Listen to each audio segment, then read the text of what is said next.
My Mortal Enemy by Willa Cather, Part 1, Section 1. I first met Myra Henshawe when I was 15, but I had known about her ever since I could remember anything at all. She and her runaway marriage were the theme of the most interesting, indeed the only interesting, stories that were told in our family on holidays or at family dinners. My mother and aunt still heard from Myra Driscoll, as they called her, and Aunt Lydia occasionally went to New York to visit her. She had been the brilliant and attractive figure among the friends of their girlhood, and her life had been as exciting and varied as ours was monotonous. Though she had grown up in our town, Parthia, in southern Illinois, Myra Henshawe never, after her elopement, came back but once. It was in the year when I was finishing high school, and she must then have been a woman of 45. She came in the early autumn, with brief notice by telegraph. Her husband, who had a position in the New York offices of an Eastern railroad, was coming west on business, and they were going to stop over for 2 days in Parthia. He was to stay at the Parthian, as our new hotel was called, and Mrs. Henshawe would stay with Aunt Lydia. I was a favorite with my Aunt Lydia. She had 3 big sons, but no daughter, and she thought my mother scarcely appreciated me. She was always, therefore, giving me what she called advantages on the side.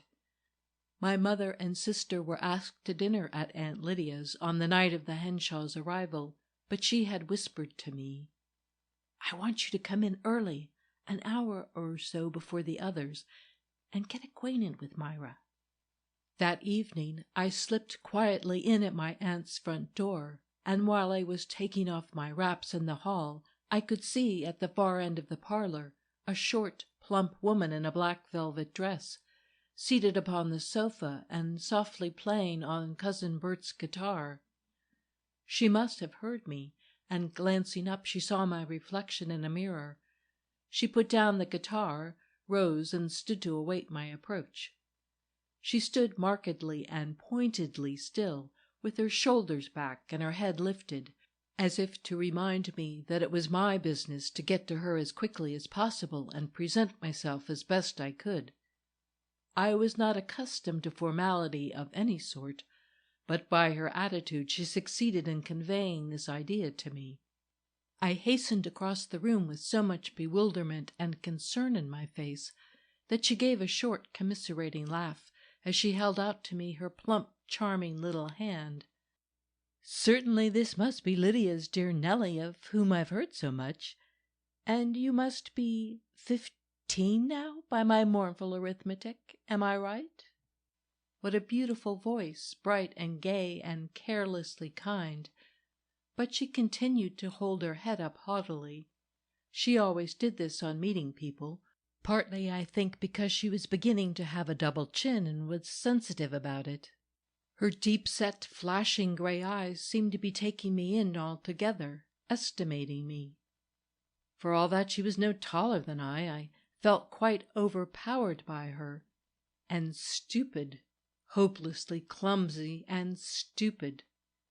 Her black hair was done high on her head, à la pompadour, and there were curious zigzag curly streaks of glistening white in it, which made it look like the fleece of a Persian goat or some animal that bore silky fur. I could not meet the playful curiosity of her eyes at all, so I fastened my gaze upon a necklace of carved amethysts she wore inside the square-cut neck of her dress. I suppose I stared, for she said suddenly, "Does this necklace annoy you? I'll take it off if it does." I was utterly speechless. I could feel my cheeks burning. Seeing that she had hurt me, she was sorry, threw her arm impulsively about me, drew me into the corner of the sofa, and sat down beside me. "Oh, we'll get used to each other. You see, I brought you because I'm certain that Lydia and your mother have spoiled you a little. You've been overpraised to me. It's all very well to be clever, my dear, but you mustn't be solemn about it. Nothing is more tiresome. Now, let us get acquainted. Tell me about the things you like best. That's the short cut to friendship.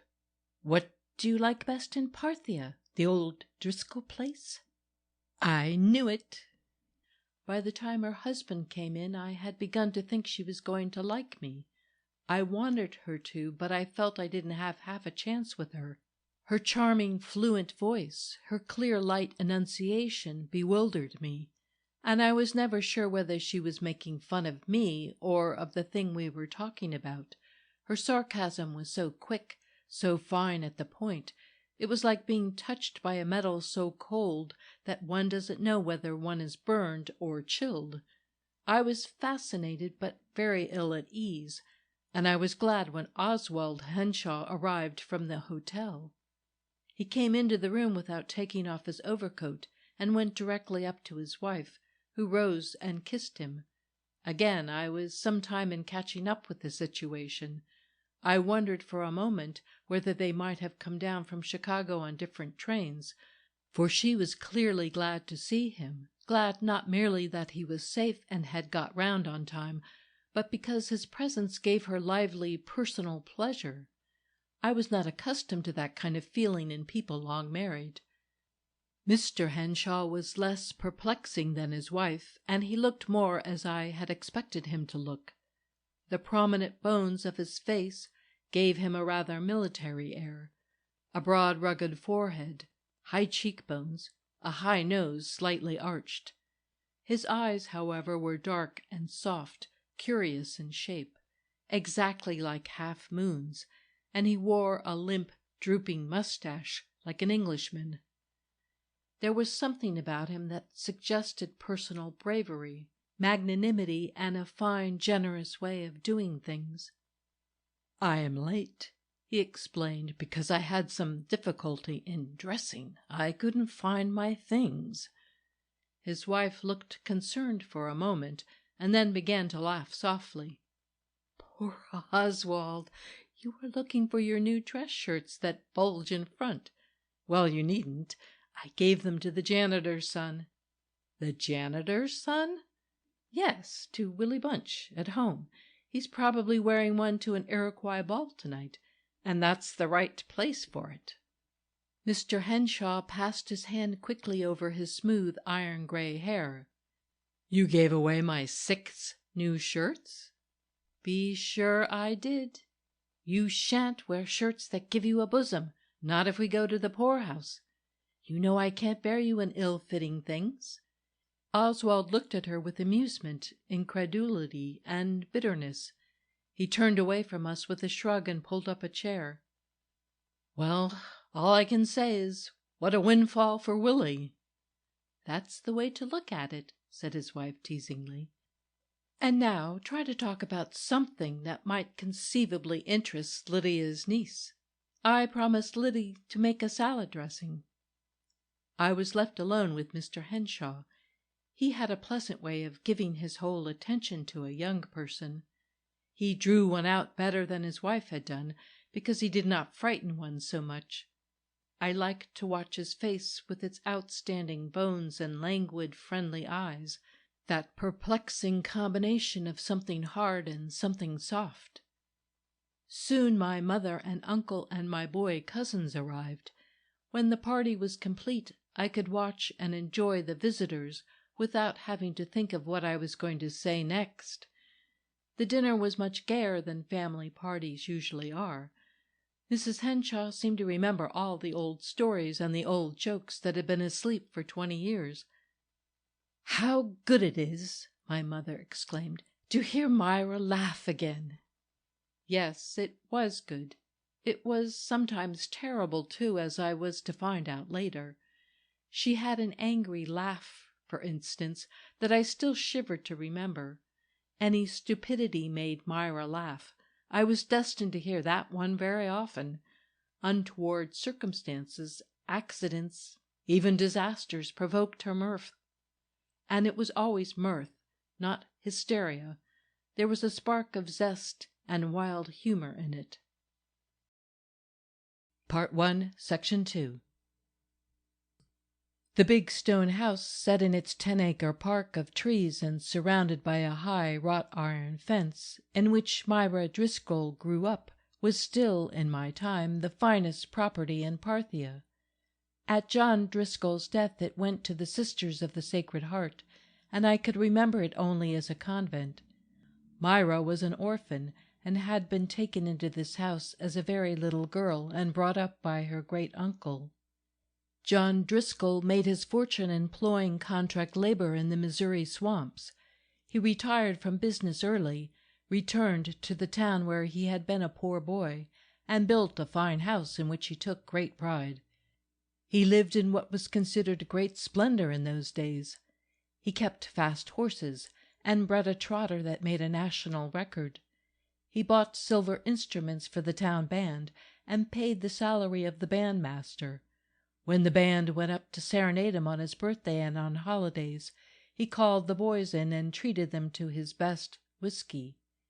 If Myra gave a ball or a garden party, the band furnished the music. It was, indeed, John Driscoll's band. Myra, as my aunt often said, had everything: dresses and jewels, a fine riding horse, a Steinway piano. Her uncle took her back to Ireland with him one summer, and had her painted by a famous painter. When they were at home in Parthia, his house was always open to the young people of the town. Myra's good looks and high spirits gratified the old man's pride. Her wit was of the kind that he could understand, native and racy, and none too squeamish. She was very fond of him, and he knew it. He was a coarse old codger, so unlettered that he made a poor showing with a pen. It was always told of him that when he became president of our national bank, he burned a lot of the treasury notes sent up to his house for him to sign, because he had spoiled the signature. But he knew a great deal about men and their motives. In his own way he was picturesque, and Myra appreciated it. Not many girls would have done so. Indeed, she was a good deal like him. The blood tie was very strong. There was never a serious disagreement between them until it came to young Henshawe. Oswald Henshawe was the son of a German girl of good family, and an Ulster Protestant whom Driscoll detested. There was an old grudge of some kind between the two men. This Ulster man was poor and impractical, a wandering schoolmaster who had charge for a while of the high school in Parthia, and afterwards taught in smaller towns about. Oswald put himself through Harvard with very little help from his parents. He was not taken account of in our town until he came home from college, a handsome and promising young man. He and Myra met as if for the first time and fell in love with each other. When old Driscoll found that Oswald was calling on his niece, he forbade him the house. They continued to meet at my grandfather's, however, under the protection of my Aunt Lydia. Driscoll so persecuted the boy that he felt there was no chance for him in Parthia. He roused himself and went to New York. He stayed there 2 years without coming home, sending his letters to Myra through my aunt. All Myra's friends were drawn into the web of her romance. 6 young men understudied for Oswald so assiduously that her uncle might have thought she was going to marry any one of them. Oswald, meanwhile, was pegging away in New York, at a time when salaries were small and advancement was slow. But he managed to get on, and in 2 years he was in a position to marry. He wrote to John Driscoll, telling him his resources and prospects, and asked him for his niece's hand. It was then that Driscoll had it out with Myra.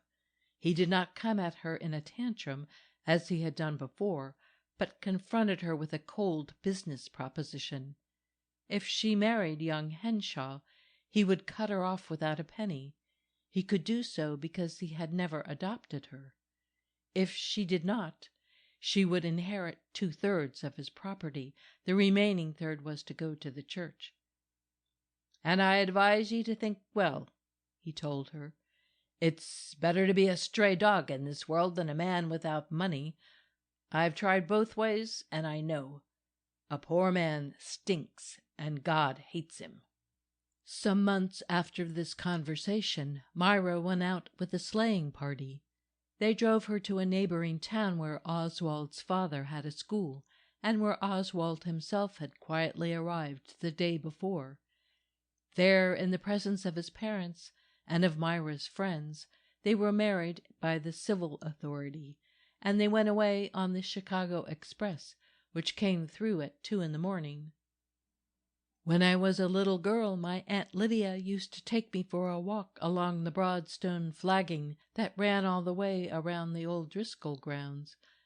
Through the high iron fence we could see the sisters, out for recreation, pacing 2 and 2 under the apple trees. My aunt would tell me again about that thrilling night, probably the most exciting in her life, when Myra Driscoll came down that path from the house and out of those big iron gates for the last time. She had wanted to leave without taking anything but the clothes she wore, and indeed she walked out of the house with nothing but her muff and her porte-monnaie in her hands. My prudent aunt, however, had put her toilet articles and some linen into a travelling bag and thrown it out of the back window to one of the boys stationed under an apple tree. I'll never forget the sight of her, coming down that walk and leaving a great fortune behind her, said Aunt Lydia. I had gone out to join the others before she came. She preferred to leave the house alone. We girls were all in sleighs, and the boys stood in the snow holding the horses.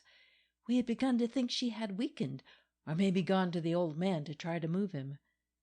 But we saw by the lights behind when the front door opened and shut, and here she came with her head high, and that quick little bouncing step of hers. Your Uncle Rob lifted her into the sleigh, and off we went. And that hard old man was as good as his word. Her name wasn't mentioned in his will. He left it all to the Catholic Church and to institutions. But they've been happy, anyhow, I sometimes asked her. Happy? Oh, yes, as happy as most people. That answer was disheartening. The very point of their story was that they should be much happier than other people. When I was older, I used to walk around the Driscoll place alone very often, especially on spring days after school, and watch the nuns pacing so mildly and measuredly among the blossoming trees where Myra used to give garden parties and have the band to play for her. I thought of the place as being under a spell, like the Sleeping Beauty's palace. It had been in a trance or lain in its flowers like a beautiful corpse ever since that winter night when love went out of the gates and gave the dare to fate. Since then, chanting and devotions and discipline, and the tinkle of little bells that seemed forever calling the sisters into prayers. I knew that this was not literally true. Old John Driscoll had lived on there for many years after the flight of his niece. I myself could remember his funeral, remember it very vividly, though I was not more than 6 years old when it happened. I sat with my parents in the front of the gallery, at the back of the church that the old man had enlarged and enriched during the latter days of his life. The high altar blazed with hundreds of candles. The choir was entirely filled by the masses of flowers. The bishop was there, and a flock of priests in gorgeous vestments. When the pallbearers arrived, Driscoll did not come up to the church went to him. The bishop and clergy went down the nave and met that great black coffin at the door, preceded by the cross and boys swinging cloudy censers, followed by the choir chanting to the organ. They surrounded, they received, they seemed to assimilate into the body of the church, the body of old John Driscoll. They bore it up to the high altar on a river of color and incense and organ tone. They claimed it and enclosed it. In after years, when I went to other funerals, stark and grim enough, I thought of John Driscoll as having escaped the end of all flesh. It was as if he had been translated, with no dark conclusion to the pageant, no night of the grave about which our Protestant preachers talked. From the freshness of roses and lilies, from the glory of the high altar, he had gone straight to the greater glory through smoking censers and candles and stars. After I went home from that first glimpse of the real Myra Henshawe, 25 years older than I had always imagined her, I could not help feeling a little disappointed. John Driscoll and his niece had suddenly changed places in my mind, and he had got, after all, the more romantic part. Was it not better to get out of the world with such pomp and dramatic splendor than to linger on in it, having to take account of shirts and railway trains and getting a double chin into the bargain? The Henshaws were in Parthia 3 days, and when they left, it was settled that I was to go on to New York with Aunt Lydia for the Christmas holidays. We were to stay at the old Fifth Avenue Hotel, which, as Myra said, was only a stone's throw from their apartment. If at any time a body was to feel disposed to throw one, Liddy. Part 1, Section 3. My Aunt Lydia and I arrived at the Jersey City station on the day before Christmas, a soft gray December morning with a little snow falling. Myra Henshawe was there to meet us, very handsome, I thought, as she came walking rapidly up the platform, her plump figure swathed in furs, a fur hat on her head, with a single narrow garnet feather sticking out behind, like the pages' caps in old story-books. She was not alone. She was attended by a tall, elegant young man in a blue-gray ulster. He had one arm through hers, and in the other hand he carried a walking-stick. "This is Ewan Gray," said Mrs. Henshawe, after she had embraced us. "Doubtless you have seen him play in Chicago. He is meeting an early train, too, so we planned to salute the morn together, and left Oswald to breakfast alone." The young man took our hand luggage and walked beside me to the ferry boat, asking polite questions about our trip. He was a Scotchman of an old theatrical family, a handsome fellow with a broad fair-skinned face, sand-colored hair and mustache, and fine grey eyes, deep-set and melancholy, with black lashes. He took us up to the deck of the ferry, and then Mrs. Henshawe told him he had better leave us. "You must be there when Esther's train gets in, and remember, you are to bring her to dine with us tomorrow night. There will be no one else." "Thank you, Myra." He stood looking down at her with a grateful, almost humble expression, holding his soft hat against his breast while the snowflakes fell about his head. "And may I call in for a few moments tonight to show you something?" She laughed as if his request pleased her. "Something for her, I expect. Can't you trust your own judgment?" "You know I never do," he said, as if that were an old story. She gave him a little push. "Do put your hat on, or you'll greet Esther with the sneeze. Run along." She watched him anxiously as he walked away, and groaned, "Oh, the deliberation of him! If I could only make him hurry once! You'll hear all about him later, Nellie. You'll have to see a good deal of him, but you won't find it a hardship, I trust." The boat was pulling out, and I was straining my eyes to catch, through the fine, reluctant snow, my first glimpse of the city we were approaching. We passed the Wilhelm der Grosse, coming up the river under tug, her sides covered with ice after a stormy crossing, a flock of seagulls in her wake. The snow blurred everything a little, and the buildings on the battery all ran together, looked like an enormous fortress with 1,000 windows. From the mass, the dull gold dome of the World Building emerged like a ruddy autumn moon at twilight. From the 23rd Street station we took the crosstown car, people were economical in those days, to the Fifth Avenue Hotel. After we had unpacked and settled our things, we went across the square to lunch at Purcell's, and there Mrs. Henshawe told us about Ewan Gray. He was in love with one of her dearest friends, Esther Sinclair, whose company was coming into New York for the holidays. Though he was so young, he had, she said, a rather spotty past, and Miss Sinclair, who was the daughter of an old New England family and had been properly brought up, couldn't make up her mind whether he was stable enough to marry. I don't dare advise her, though I am so fond of him. You can see he's just the sort of boy that women pick up and run off into the jungle with. But he's never wanted to marry before. It might be the making of him. He's distractedly in love, goes about like a sleepwalker. Still, I couldn't bear it if anything cruel happened to Esther. Aunt Lydia and Myra were going to do some shopping. When we went out into Madison Square again, Mrs. Henshawe must have seen my wistful gaze, for she stopped short and said, "How would Nellie like it if we left her here and picked her up as we come back? That's our house over there, second floor, so you won't be far from home. To me, this is the real heart of the city. That's why I love living here." She waved to me and hurried my aunt away.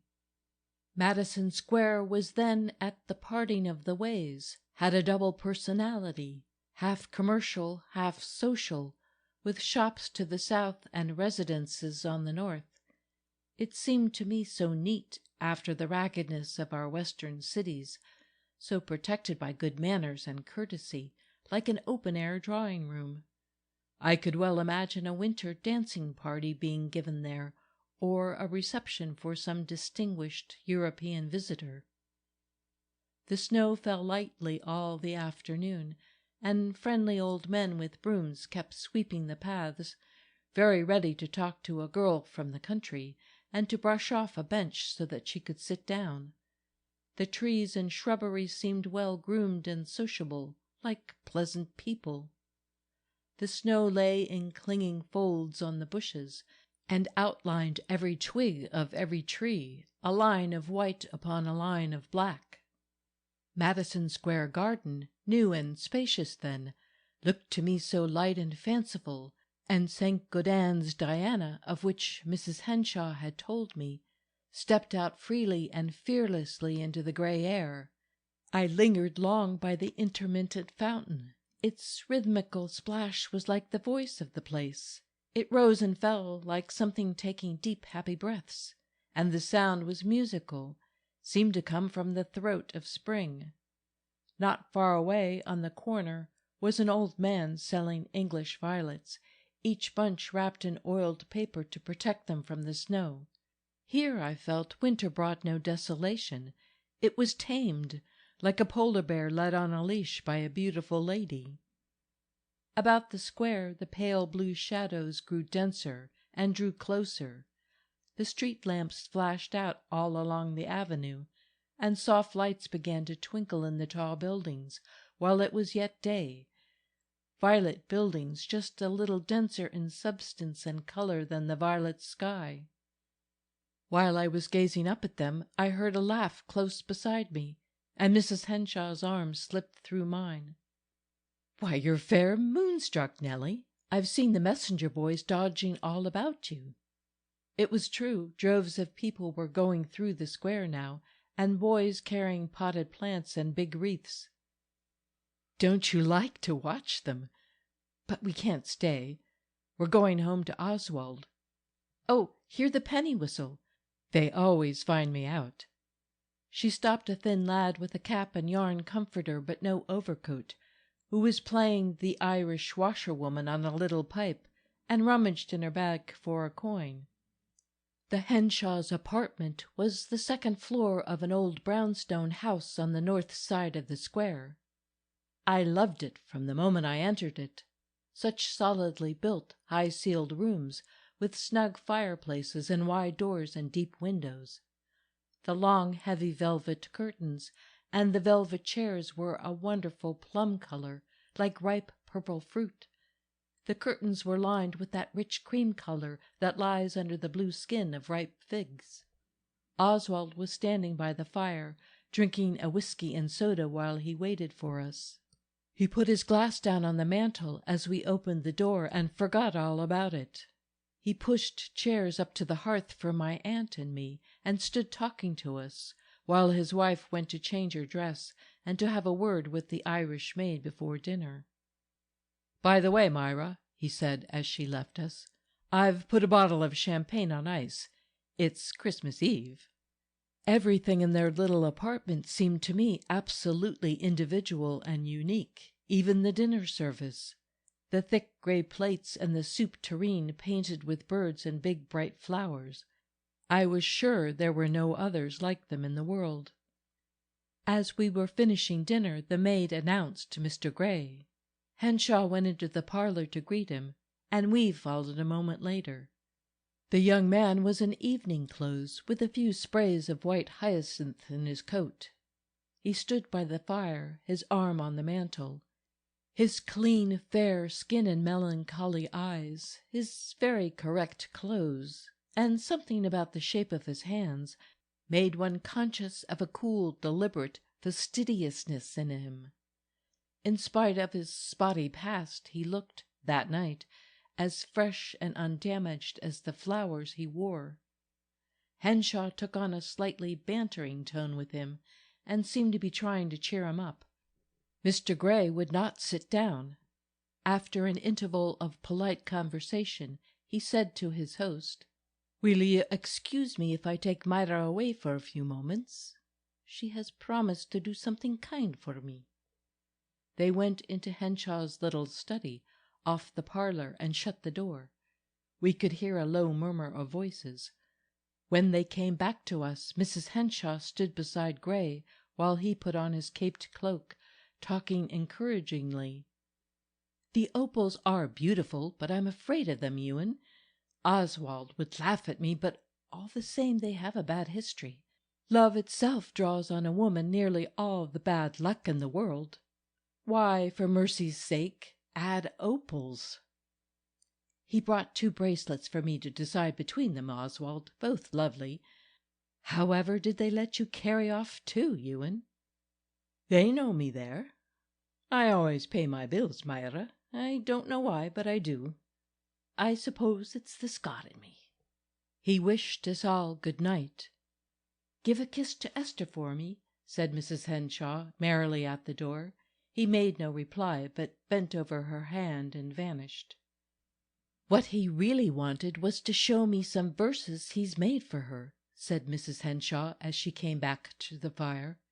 "And very pretty ones they are, for sweetheart poetry." Mr. Henshawe smiled. "Maybe you obliged him with a rhyme or 2, my dear?" "Lydia." He sat down by my aunt and put his hand on hers. "I'd never feel sure that I did my own courting if it weren't that I was a long way off at the time. Myra is so fond of helping young men along. We nearly always have a love affair on hand." She put her hand over his lips. "Hush! I hate old women who egg on courtships." When Oswald had finished his cigar, we were taken out for a walk. This was primarily for the good of her figure, Myra said, and incidentally we were to look for a green bush to send to Madame Majeska. She's spending the holidays in town, and it will be dismal at her hotel. At the florist we found, among all the little trees and potted plants, a glistening holly tree, full of red berries and pointed like a spire, easily the queen of its companions. "That is naturally hers," said Mrs. Myra. Her husband shrugged. "It's naturally the most extravagant." Mrs. Myra threw up her head. "Don't be petty, Oswald. It's not a woolen petticoat or warm mittens that Madame is needing." She gave careful instructions to the florist's man, who was to take the tree to the Savoy. He was to carry with it a box of cakes, of my baking, she said proudly. He was to ask for Mrs. Hughes, the housekeeper, and under her guidance he was to carry the tree up to Madame Modjeska's rooms himself. The man showed a sympathetic interest and promised to follow instructions. Then Mrs. Henshawe gave him a silver dollar and wished him a Merry Christmas. As we walked home, she slipped her arm through mine, and we fell a little behind the other 2. "See the moon coming out, Nellie, behind the tower? It wakens the guilt in me. No playing with love, and I'd sworn a great oath never to meddle again.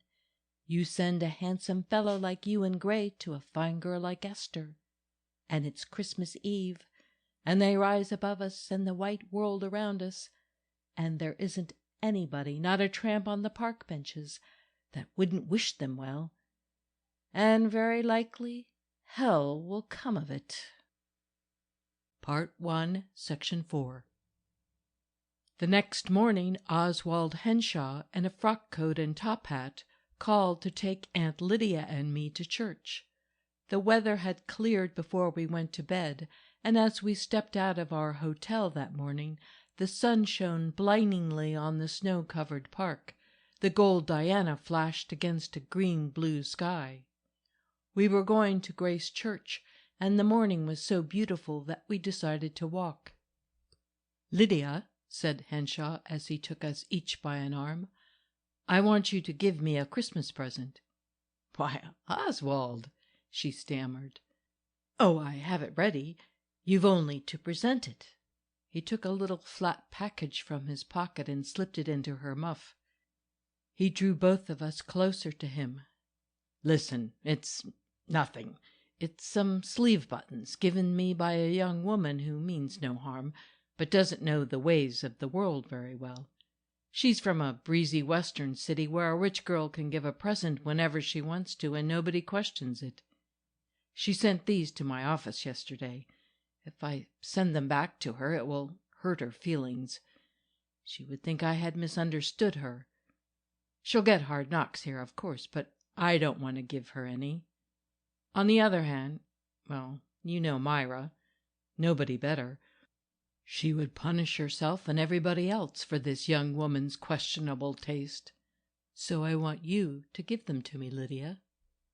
"Oh, Oswald," cried my aunt, "Myra is so keen. I'm not clever enough to fool Myra. Can't you just put them away in your office?" "Not very well. Besides," he gave a slightly embarrassed laugh, "I'd like to wear them. They are very pretty." "Now, Oswald." "Oh, it's all right, Lydia. I give you my word it is. But you know how a little thing of that sort can upset my wife. I thought you might give them to me when you come over to dine with us tomorrow night. She wouldn't be jealous of you. But if you don't like the idea, why, just take them home with you and give them to some nice boy who would appreciate them." All through the Christmas service I could see that Aunt Lydia was distracted and perplexed. As soon as we got back to the hotel and were safe in our rooms, she took the brown leather case from her muff and opened it. The sleeve buttons were topazes, winey yellow, lightly set in crinkly gold. I believe she was seduced by their beauty. I really think he ought to have them if he wants them. Everything is always for Myra. He never gets anything for himself.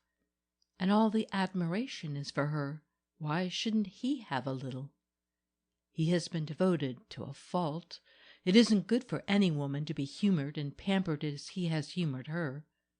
And she's often most unreasonable with him. Most unreasonable. The next evening, as we were walking across the square to the Henshaws, we glanced up and saw them standing together in one of their deep front windows, framed by the plum-colored curtains. They were looking out, but did not see us. I noticed that she was really quite a head shorter than he, and she leaned a little towards him. When she was peaceful, she was like a dove with its wings folded. There was something about them, as they stood in the lighted window, that would have discouraged me from meddling, but it did not shake my aunt. As soon as we were in the parlor, before we had taken off our coats, she said resolutely, "Myra, I want to give Oswald a Christmas present. Once an old friend left with me some cuff-links he couldn't keep. Unpleasant associations, I suppose. I thought of giving them to one of my own boys, but I brought them for Oswald. I'd rather he would have them than anybody." Aunt Lydia spoke with an ease and conviction which compelled my admiration. She took the buttons out of her muff, without the box, of course, and laid them in Mrs. Henshawe's hand. Mrs. Henshawe was delighted. "How clever of you to think of it, Liddy dear. Yes, they're exactly right for him. There's hardly any other stone I would like, but these are exactly right. Look, Oswald, they're the color of a fine Moselle." It was Oswald himself who seemed disturbed and not overpleased. He grew red, was confused in his remarks, and was genuinely reluctant when his wife insisted upon taking the gold buttons out of his cuffs and putting in the new ones. "I can't get over your canniness, Liddy," she said as she fitted them. "It's not like me, is it, Myra?" retorted my aunt. "Not like me at all to choose the right sort of thing." "But did it never occur to you that anyone besides yourself might know what is appropriate for Oswald?" "No, I'm sure it never did." Mrs. Myra took the laugh so heartily to herself that I felt it was a shame to deceive her. So, I'm sure, did Oswald. During dinner he talked more than usual, but he was ill at ease. Afterwards, at the opera, when the lights were down, I noticed that he was not listening to the music, but was looking listlessly off into the gloom of the house, with something almost sorrowful in his strange half-moon eyes. During an entr'acte, a door at the back was opened, and a draught blew in. As he put his arm back to pull up the cloak which had slipped down from his wife's bare shoulders, she laughed and said, "Oh, Oswald, I love to see your jewels flash." He dropped his hand quickly and frowned so darkly that I thought he would have liked to put the topazes under his heel and grind them up.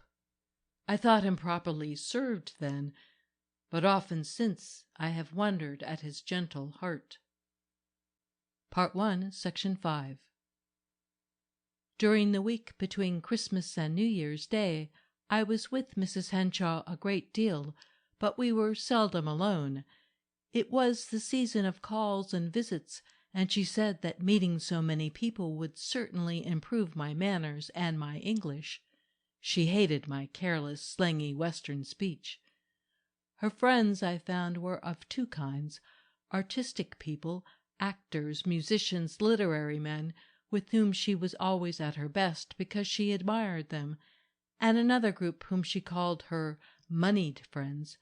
She seemed to like the word, and these she cultivated, she told me, on Oswald's account. "He is the sort of man who does well in business only if he has the incentive of friendships. He doesn't properly belong in business. We never speak of it, but I'm sure he hates it. He went into an office only because we were young and terribly in love and had to be married." The business friends seemed to be nearly all Germans. On Sunday we called at half a dozen or more big houses. I remember very large rooms, much upholstered and furnished, walls hung with large paintings in massive frames, and many stiff, dumpy little sofas, in which the women sat 2 and 2, while the men stood about the refreshment tables, drinking champagne and coffee and smoking fat black cigars. Among these people Mrs. Myra took on her loftiest and most challenging manner. I could see that some of the women were quite afraid of her. They were in great haste to rush refreshments to her, and looked troubled when she refused anything. They addressed her in German and profusely complimented her upon the way she spoke it. We had a carriage that afternoon, and Myra was dressed in her best, making an especial effort on Oswald's account. But the rich and powerful irritated her. Their solemnity was too much for her sense of humor. There was a biting edge to her sarcasm, a curl about the corners of her mouth that was never there when she was with people whose personality charmed her. I had one long, delightful afternoon alone with Mrs. Henshawe in Central Park. We walked for miles, stopped to watch the skating, and finally had tea at the casino, where she told me about some of the singers and actors I would meet at her apartment on New Year's Eve. Her account of her friends was often more interesting to me than the people themselves. After tea she hailed a hansom and asked the man to drive us about the park a little, as a fine sunset was coming on. We were jogging happily along under the elms, watching the light change on the crusted snow, when a carriage passed from which a handsome woman leaned out and waved to us.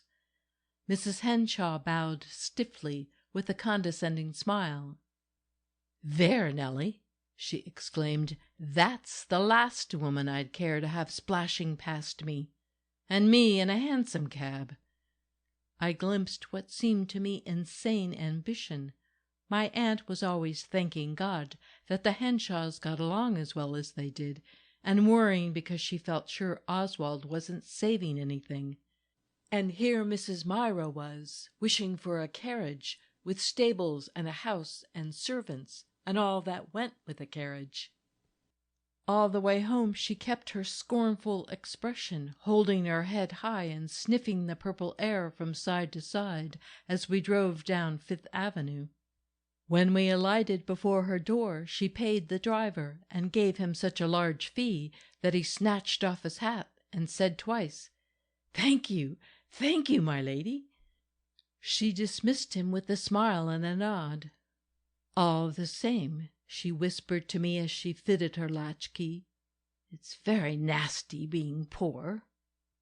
That week Mrs. Henshawe took me to see a dear friend of hers, Anne Allward, the poet. She was a girl who had come to New York only a few years before, had won the admiration of men of letters, and was now dying of tuberculosis in her early 20s. Mrs. Henshawe had given me a book of her poems to read, saying, "I want you to see her so that you can remember her in after years, and I want her to see you so that we can talk you over." Miss Allward lived with her mother in a small flat overlooking the East River, and we found her in a bath chair, lying in the sun and watching the river boats go by. Her study was a delightful place that morning, full of flowers and plants and baskets of fruit that had been sent her for Christmas. But it was Myra Henshawe herself who made that visit so memorably gay. Never had I seen her so brilliant and strangely charming as she was in that sunlit study up under the roofs. Their talk quite took my breath away. They said such exciting, such fantastic things about people, books, music, anything. They seemed to speak together a kind of highly flavored special language. As we were walking home, she tried to tell me more about Miss Allward, but tenderness for her friend and bitter rebellion at her fate choked her voice. She suffered physical anguish for that poor girl. My aunt often said that Myra was incorrigibly extravagant, but I saw that her chief extravagance was in caring for so many people and in caring for them so much. When she but mentioned the name of someone whom she admired, one got an instant impression that the person must be wonderful. Her voice invested the name with a sort of grace. When she liked people, she always called them by name a great many times in talking to them, and she enunciated the name, no matter how commonplace, in a penetrating way, without hurrying over it or slurring it. And this, accompanied by her singularly direct gaze, had a curious effect. When she addressed Aunt Lydia, for instance, she seemed to be speaking to a person deeper down than the blurred, taken-for-granted image of my aunt that I saw every day, and for a moment my aunt became more individual, less matter-of-fact to me. I had noticed this peculiar effect of Myra's look and vocative when I first met her in Parthia, where her manner of addressing my relatives had made them all seem a little more attractive to me. One afternoon when we were at a matinee, I noticed in a loge a young man who looked very much like the photographs of a story writer popular at that time. I asked Mrs. Henshawe whether it could be he. She looked in the direction I indicated, then looked quickly away again. "Yes, it's he. He used to be a friend of mine. That's a sad phrase, isn't it? But there was a time when he could have stood by Oswald in a difficulty, and he didn't. He passed it up. Wasn't there. I've never forgiven him." I regretted having noticed the man in the loge, for all the rest of the afternoon I could feel the bitterness working in her. I knew that she was suffering. The scene on the stage was obliterated for her. The drama was in her mind. She was going over it all again, arguing, accusing, denouncing. As we left the theater, she sighed. "Oh, Nellie, I wish you hadn't seen him. It's all very well to tell us to forgive our enemies. Our enemies can never hurt us very much. But oh, what about forgiving our friends?" She beat on her fur collar with her two gloved hands. "That's where the rub comes." The Henshaws always gave a party on New Year's Eve. That year most of the guests were stage people. Some of them, in order to get there before midnight, came with traces of makeup still on their faces. I remember old Jefferson de Angelet arrived in his last act wig, carrying his plumed hat. During the supper his painted eyebrows spread and came down over his eyes like a veil. Most of them are dead now, but it was a fine group that stood about the table to drink the New Year in. By far the handsomest and most distinguished of that company was a woman no longer young, but beautiful in age, Helena Modjeska. She looked a woman of another race and another period, no less queenly than when I had seen her in Chicago as Marie Stuart and as Catherine in Henry VIII. I remember how, when Oswald asked her to propose a toast, she put out her long arm, lifted her glass, and looking into the blur of the candlelight with a grave face, said, "To my country." As she was not playing, she had come early, some time before the others, bringing with her a young Polish woman who was singing at the opera that winter. I had an opportunity to watch Modjeska as she sat talking to Myra and Esther Sinclair. Miss Sinclair had once played in her company.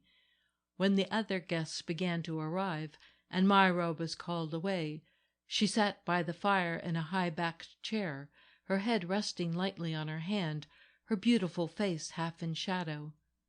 How well I remember those long, beautifully modelled hands with so much humanity in them.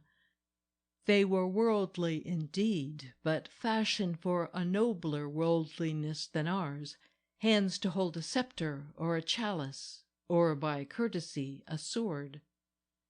The party did not last long, but it was a whirl of high spirits. Everybody was hungry and thirsty. There was a great deal of talk about Sarah Bernhardt's Hamlet, which had been running all week and had aroused hot controversy, and about Jean de Resque's return to the Metropolitan that night, after a long illness in London. By 2:00 every one had gone but the two Polish ladies. Modjeska, after she put on her long cloak, went to the window, drew back the plum-colored curtains, and looked out. "See, Myra," she said with that Slav accent she never lost, though she read English verse so beautifully. "The square is quite white with moonlight, and how still all the city is, how still." She turned to her friend. "Emilia, I think you must sing something. Something old, yes, from Norma." She hummed a familiar air under her breath and looked about for a chair. Oswald brought one. "Thank you, and we might have less light, might we not?" He turned off the lights. She sat by the window, half draped in her cloak, the moonlight falling across her knees. Her friend went to the piano and commenced the Casta Diva aria, which begins so like the quivering of moonbeams on the water. It was the first air on our old music box at home, but I had never heard it sung, and I have never heard it sung so beautifully since. I remember Oswald standing like a statue behind Madame Modjeska's chair, and Myra crouching low beside the singer, her head in both hands, while the song grew and blossomed like a great emotion. When it stopped, nobody said anything beyond a low goodbye. Modjeska again drew her cloak around her, and Oswald took them down to their carriage. Aunt Lydia and I followed, and as we crossed the square we saw their cab going up the avenue. For many years I associated Mrs. Henshawe with that music, thought of that aria as being mysteriously related to something in her nature that one rarely saw, but nearly always felt, a compelling, passionate, overmastering something for which I had no name, but which was audible, visible in the air that night as she sat crouching in the shadow. When I wanted to recall powerfully that hidden richness in her, I had only to close my eyes and sing to myself, "Casta diva, casta diva." Part 1, Section 6. On Saturday I was to lunch at the Henshawes and go alone with Oswald to hear Bernhardt and Cuchulain. As I opened the door into the entry hall, the first thing that greeted me was Mrs. Henshawe's angry laugh and a burst of rapid words that stung like cold water from a spray. "I tell you I will know the truth about this key, and I will go through any door your keys open. Is that clear?" Oswald answered with a distinctly malicious chuckle. "My dear, you'd have a hard time getting through that door. The key happens to open a safety deposit box." Her voice rose an octave in pitch. "How dare you lie to me, Oswald? How dare you? They told me at your bank that this wasn't a bank key, though it looks like one. I stopped and showed it to them the day you forgot your keys and telephoned me to bring them down to your office." "The hell you did!" I coughed and rapped at the door. They took no notice of me. I heard Oswald push back a chair. "Then it was you who took my keys out of my pocket." "I might have known it. I never forget to change them. And you went to the bank and made me and yourself ridiculous. I can imagine their amusement." "Well, you needn't. I know how to get information without giving any. Here is Nellie Birdseye rapping at the gates. Come in, Nellie. You and Oswald are going over to Martin's for lunch. He and I are quarreling about a key ring. There will be no luncheon here today." She went away, and I stood bewildered. This delightful room had seemed to me a place where light-heartedness and charming manners lived, housed there just as the purple curtains and the Kiva rugs and the gay water-colors were, and now everything was in ruins. The air was still and cold like the air in a refrigerating room. What I felt was fear. I was afraid to look or speak or move. Everything about me seemed evil. When kindness has left people, even for a few moments, we become afraid of them, as if their reason had left them. When it has left a place where we have always found it, it is like shipwreck. We drop from security into something malevolent and bottomless. "It's all right, Nellie." Oswald recovered himself and put a hand on my shoulder. "Myra isn't half so furious with me as she pretends. I'll get my hat and we'll be off." He was in his smoking jacket and had been sitting at his desk writing. His inkwell was uncovered, and on the blotter lay a half-written sheet of notepaper. I was glad to get out into the sunlight with him. The city seemed safe and friendly and smiling. The air in that room had been like poison. Oswald tried to make it up to me. We walked round and round the square, and at Martin's he made me drink a glass of sherry, and pointed out the interesting people in the dining-room, and told me stories about them. But without his hat, his head against the bright window, he looked tired and troubled. I wondered, as on the first time I saw him in my own town, at the contradiction in his face, the strong bones and the curiously shaped eyes without any fire in them. I felt that his life had not suited him, that he possessed some kind of courage and force which slept, which in another sort of world might have asserted themselves brilliantly. I thought he ought to have been a soldier or an explorer. I have since seen those half-moon eyes in other people, and they were always inscrutable, like his. fronted the world with courtesy and kindness, but one never got behind them. We went to the theatre, but I remember very little of the performance except a dull heartache and a conviction that I should never like Mrs. Myra so well again. That was on Saturday. On Monday, Aunt Lydia and I were to start for home. We positively did not see the Henshaws again. Sunday morning the maid came with some flowers and a note from Myra, saying that her friend Anne Allward was having a bad day and had sent for her. On Monday we took an early boat across the ferry in order to breakfast in the Jersey station before our train started. We had got settled in our places in the Pullman. The moment of departure was near, when we heard an amused laugh, and there was Myra Henshawe coming into the car in her fur hat, followed by a porter who carried her bags. "I didn't plot anything so neat as this, Liddy," she laughed, a little out of breath, "though I knew we'd be on the same train. But we won't quarrel, will we? I'm only going as far as Pittsburgh. I have some old friends there. Oswald and I have had a disagreement, and I've left him to think it over. If he needs me, he can quite well come after me." All day Mrs. Myra was jolly and agreeable, though she treated us with light formality, as if we were new acquaintances. We lunched together, and I noticed, sitting opposite her, that when she was in this mood of high scorn, her mouth, which could be so tender, which cherished the names of her friends and spoke them delicately, was entirely different.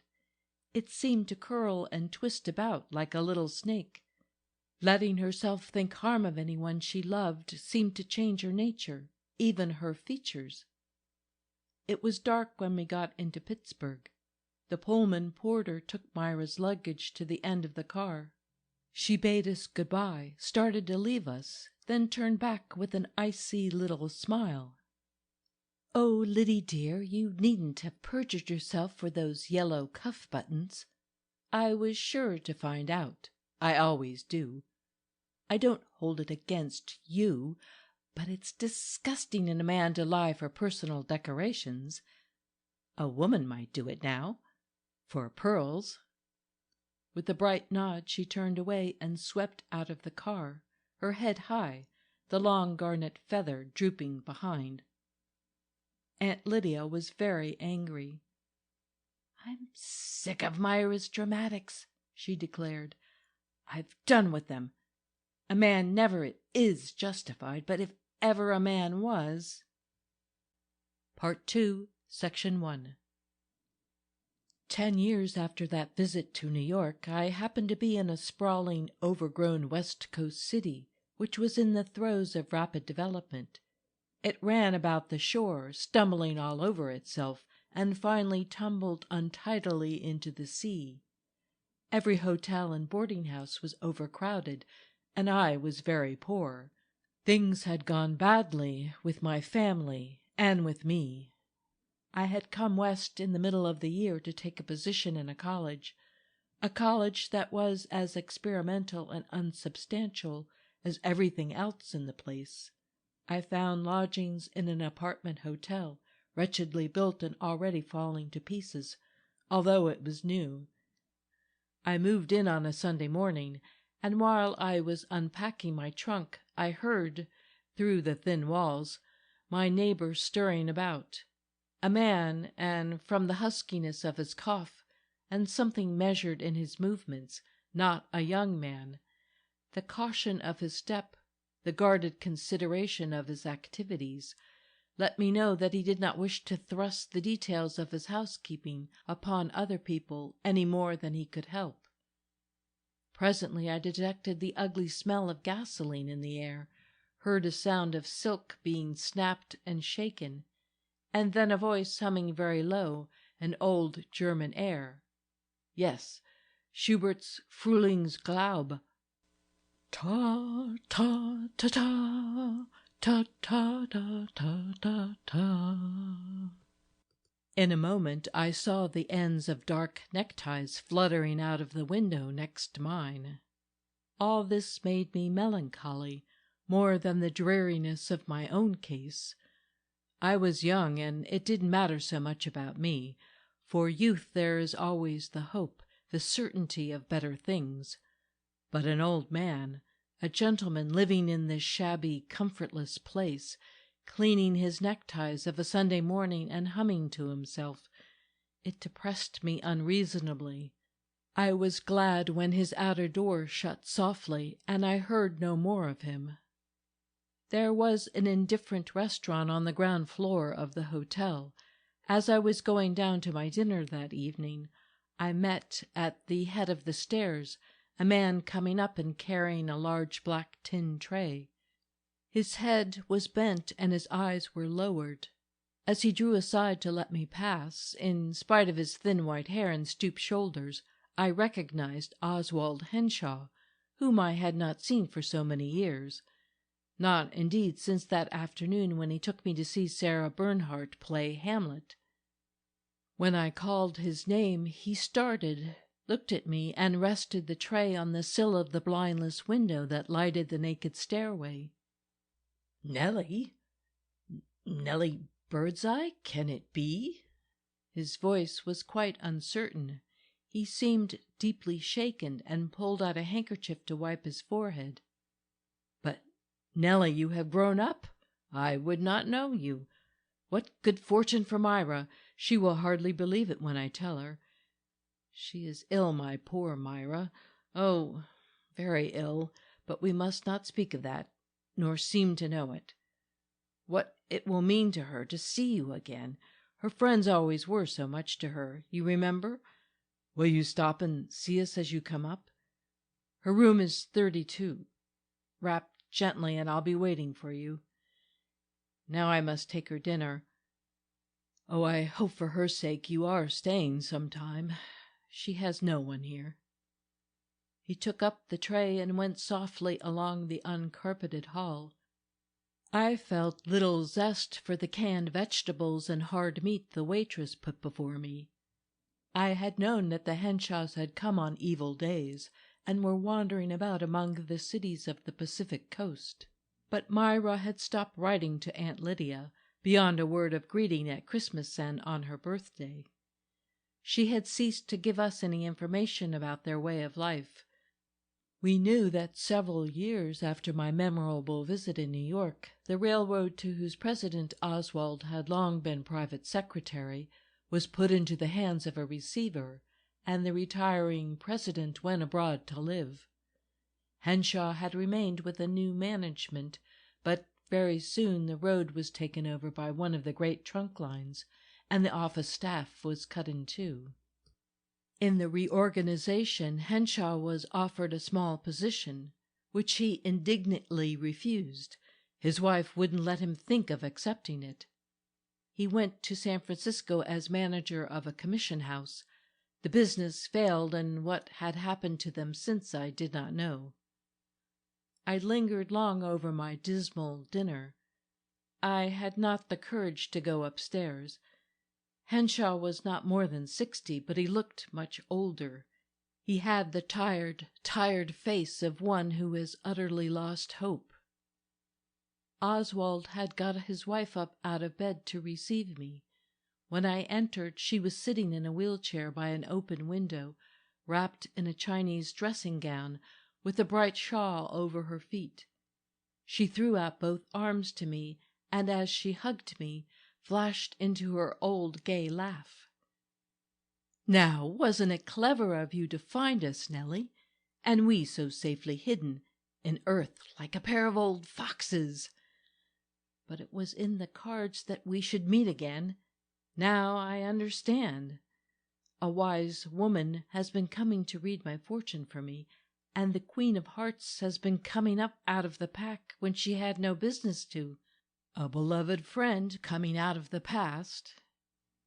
Well, Nellie dear, I couldn't think of any old friends that weren't better away, for one reason or another, while we are in temporary eclipse. I gain strength faster if I haven't people on my mind. But you, Nellie, that's different." She put my 2 hands to her cheeks, making a frame for her face. "That's different. Somebody young and clear-eyed, chock full of opinions and without a past. But you may have a past already? The darkest ones come early." I was delighted. She was herself, Myra Henshawe. I hadn't expected anything so good.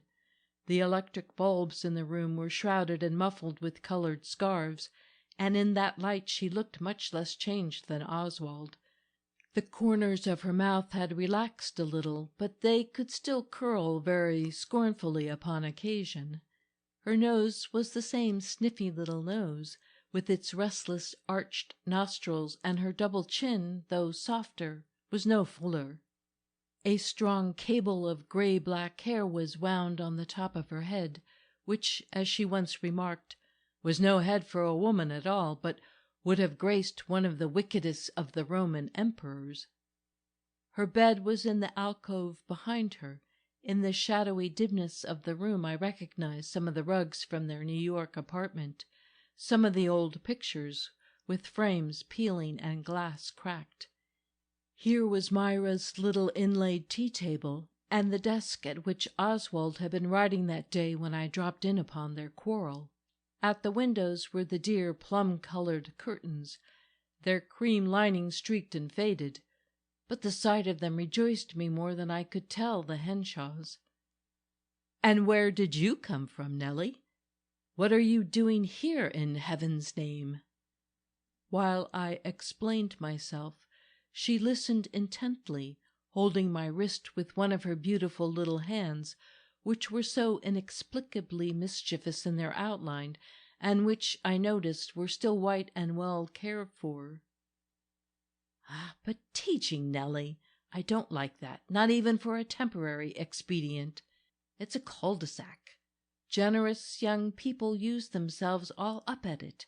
They have no sense. Only the stupid and the phlegmatic should teach." "But won't you allow me, too, a temporary eclipse?" She laughed and squeezed my hand. "Ah, we wouldn't be hiding in the shadow if we were 25. We were throwing off sparks like a pair of shooting stars, weren't we, Oswald? No, I can't bear teaching for you, Nellie. Why not journalism? You could always make your way easily there." "Because I hate journalism. I know what I want to do, and I'll work my way out yet, if only you'll give me time." "Very well, dear," she sighed. "But I'm ambitious for you. I've no patience with young people when they drift. I wish I could live their lives for them. I'd know how. But there it is. By the time you've learned the short-cuts, your feet puff up so that you can't take the road at all.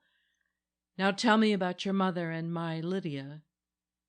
I had hardly begun when she lifted one finger and sniffed the air. "Do you get it? That bitter smell of the sea? It's apt to come in on the night wind. I live on it. Sometimes I can still take a drive along the shore." "Go on. You say that Lydia and your mother are at present in disputation about the possession of your late grandfather's portrait. Why don't you cut it in two for them, Nellie? I remember it perfectly, and half of it would be enough for anybody." While I told her any amusing gossip I could remember about my family, she sat crippled but powerful in her brilliant wrappings. She looked strong and broken, generous and tyrannical, a witty and rather wicked old woman who hated life for its defeats and loved it for its absurdities. I recalled her angry laugh, and how she had always greeted shock or sorrow with that dry, exultant chuckle which seemed to say, "Aha! I have one more piece of evidence, one more against the hideous injustice God permits in this world." While we were talking, the silence of the strangely balmy February evening was rudely disturbed by the sound of doors slamming and heavy tramping overhead. Mrs. Henshawe winced. A look of apprehension and helplessness, a tortured expression came over her face. She turned sharply to her husband, who was resting peacefully in one of their old deep chairs over by the muffled light. "There they are, those animals!" He sat up. "They have just come back from church," he said in a troubled voice. "Why should I have to know when they come back from church? Why should I have the details of their stupid, messy existence thrust upon me all day long and half the night?" she broke out bitterly. Her features became tense as from an attack of pain, and I realized how unable she was to bear things. "We are unfortunate in the people who live over us," Oswald explained. "They annoy us a great deal. These new houses are poorly built and every sound carries." "Couldn't you ask them to walk more quietly?" I suggested. He smiled and shook his head. "We have, but it seems to make them worse. They are that kind of people." His wife broke in. "The palavery kind of Southerners, all that slushy gush on the surface and no sensibilities whatever. A race without consonance and without delicacy. They tramp up there all day long like cattle. The stalled ox would have trod softer. Their energy isn't worth anything, so they use it up gabbling and running about, beating my brains into a jelly." She had scarcely stopped for breath when I heard a telephone ring overhead, then shrieks of laughter, and 2 people ran across the floor as if they were running a foot race. "You hear?"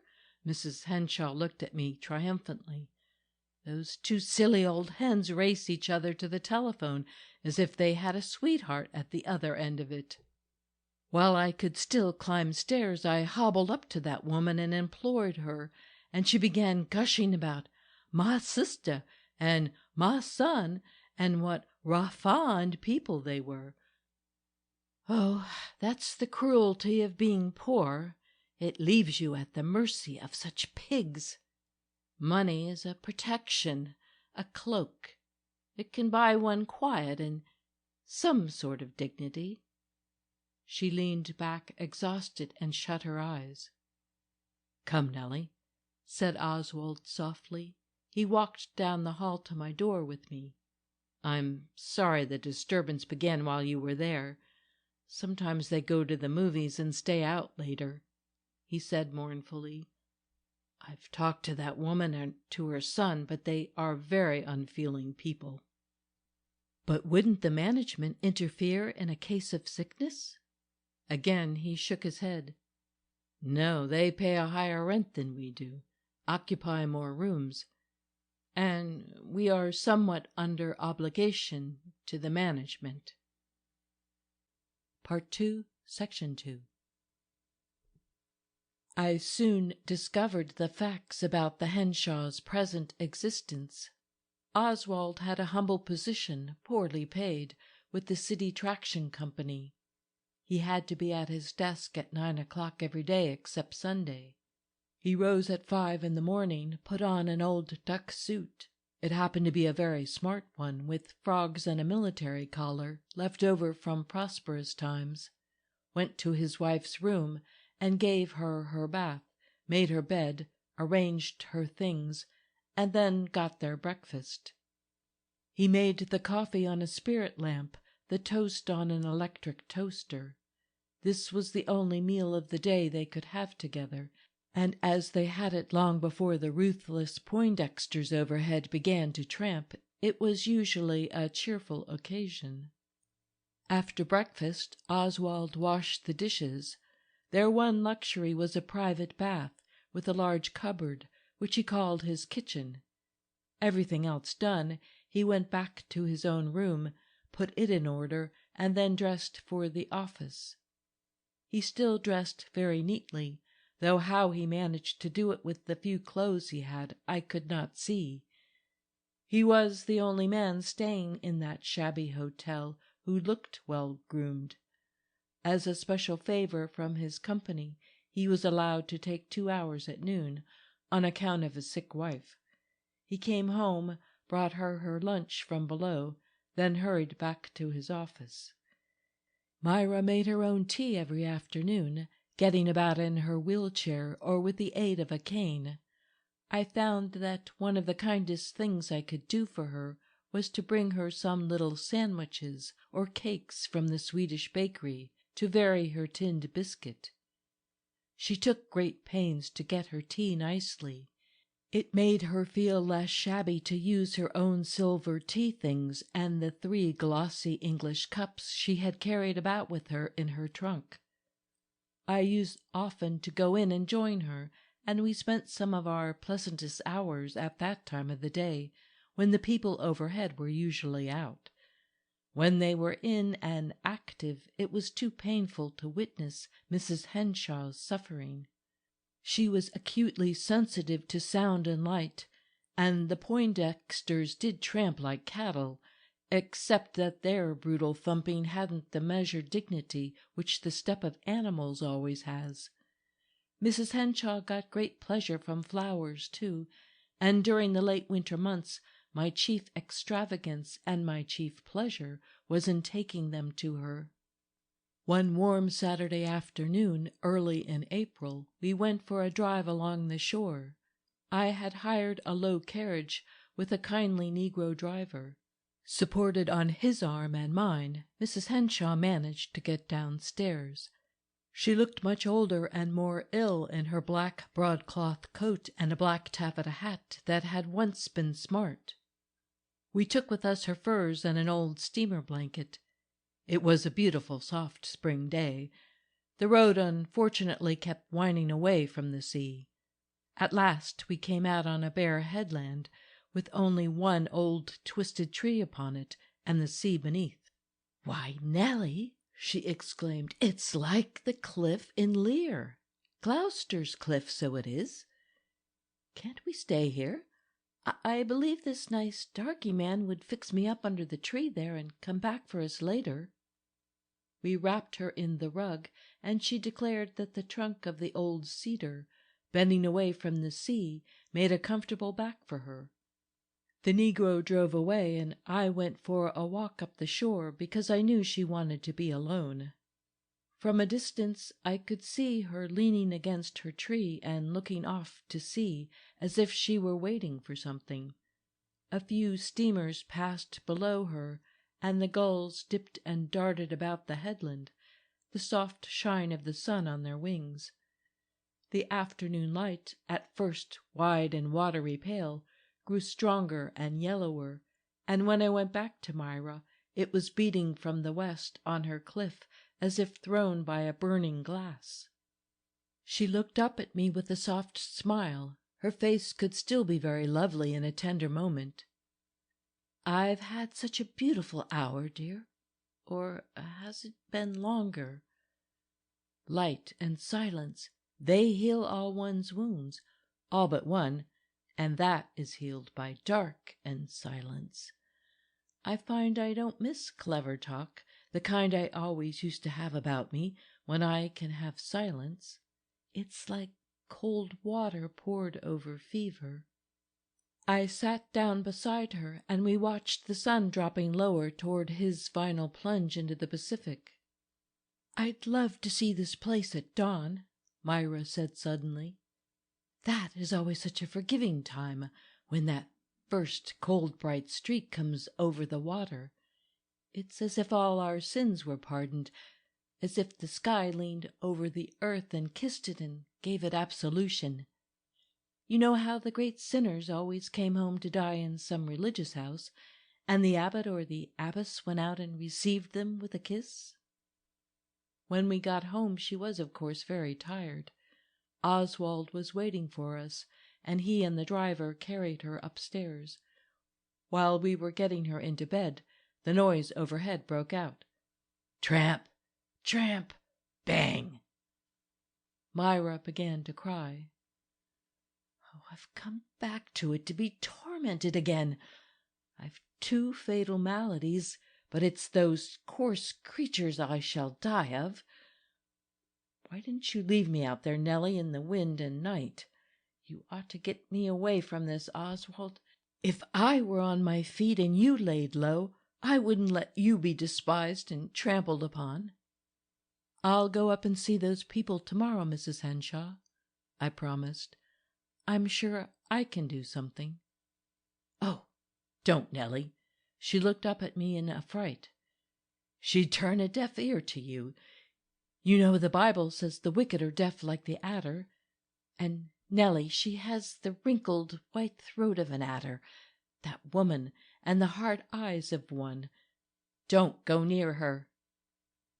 I went to see Mrs. Poindexter the next day, and she had just such a throat and just such eyes. She smiled and said that the sick woman underneath was an old story, and she ought to have been sent to a sanatorium long ago. "Never mind, Myra. I'll get you away from it yet. I'll manage," Oswald promised as he settled the pillows under her. She smoothed his hair.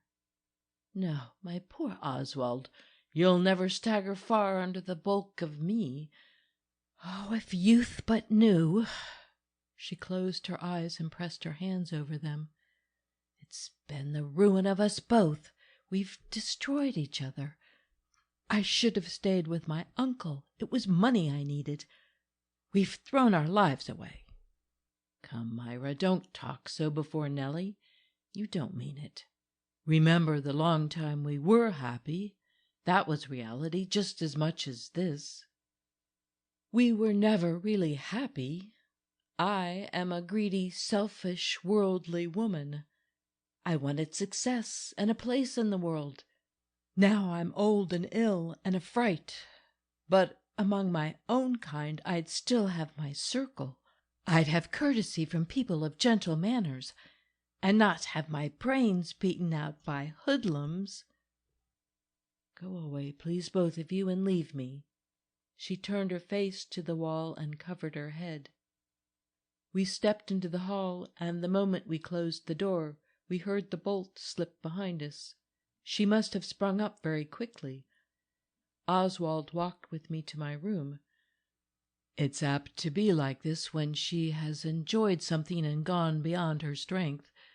There are times when she can't have anyone near her.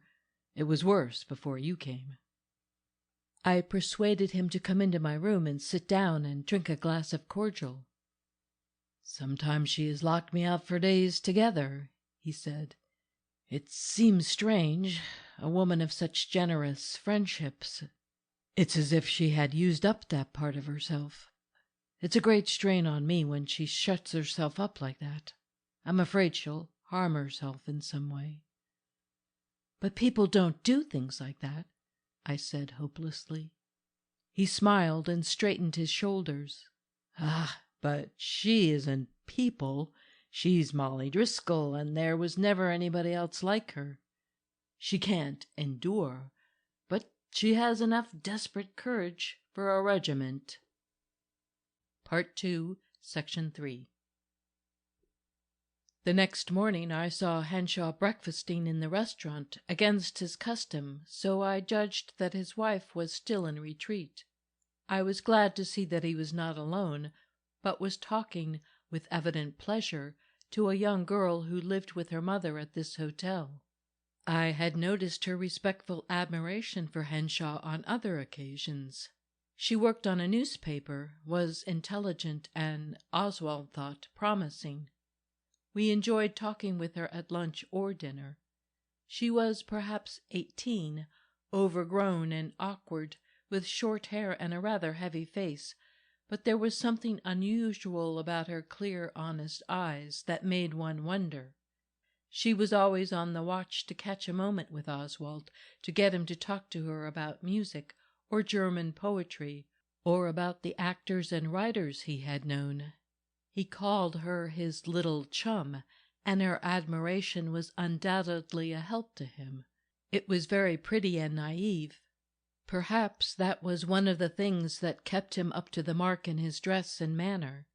Among people, he never looked apologetic or crushed.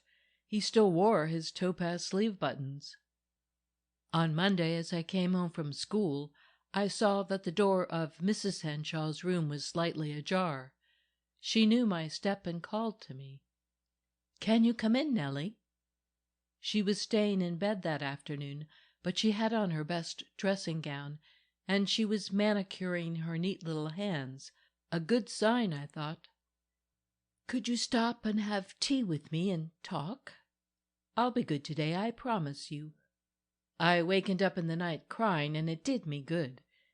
You see, I was crying about things I never feel now. I'd been dreaming I was young, and the sorrows of youth had set me crying." She took my hand as I sat down beside her. "Do you know that poem of Heine's about how he found in his eye a tear that was not of the present, an old one left over from the kind he used to weep, a tear that belonged to a long dead time of his life and was an anachronism?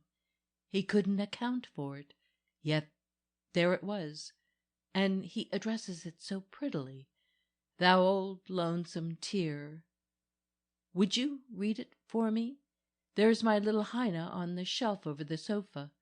You can easily find the verse. Du alte einsame Träne." I ran through the volume, reading a poem here and there where a leaf had been turned down, or where I saw a line I knew well. It was a fat old book with yellow pages, bound in tooled leather, and on the fly-leaf, in faint violet ink, was an inscription, "To Myra Driscoll from Oswald, dated 1876. My friend lay still with her eyes closed, and occasionally one of those anachronistic tears gathered on her lashes and fell on the pillow, making a little gray spot. Often she took the verse out of my mouth and finished it herself. "Look for a little short one about the flower that grows on the suicide's grave. Die arme Sonderblume, the poor sinner's flower." "Oh, that's the flower for me, Nellie. Die arme Sonderblume." She drew the word out until it was a poem in itself. "Come, dear," she said presently, when I put down the book, "you don't really like this new verse that's going round, ugly lines about ugly people and common feelings? You don't really?"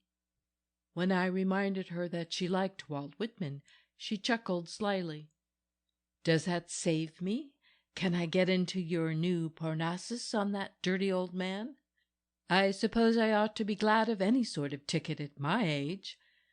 I like naughty rhymes when they don't try to be pompous. I like the kind bad boys write on fences.